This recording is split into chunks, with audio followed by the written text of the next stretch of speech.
I think the reason that the organizers used the phrase Black Lives Matters was not because they said they were suggesting nobody else's lives matter. Rather, what they were suggesting was there is a specific problem that is happening in the African American community that's not happening in other communities.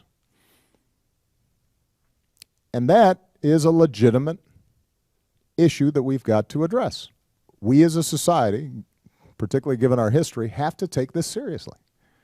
And one of the ways of avoiding the politics of this and losing the moment is everybody just stepping back for a second and understanding that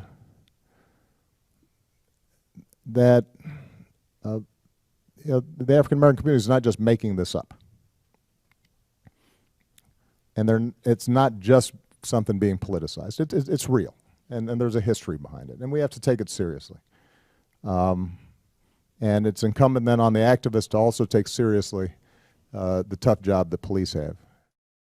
That's the story of the movement for fairness and equality. And not just for those who are gay, but for all those in our history who've been denied the rights and responsibilities of citizenship.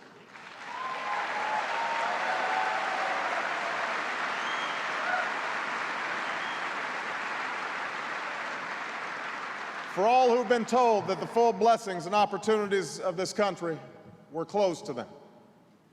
It's the story of progress sought by those with little influence or power, by men and women who brought about change through quiet, personal acts of compassion and defiance wherever and whenever they could.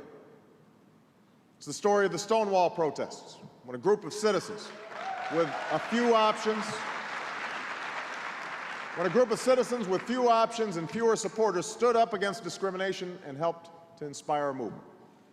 It's the story of an epidemic that decimated a community, and the gay men and women who came to support one another and save one another, who continue to fight this scourge, who have demonstrated before the world that different kinds of families can show the same compassion in a time of need.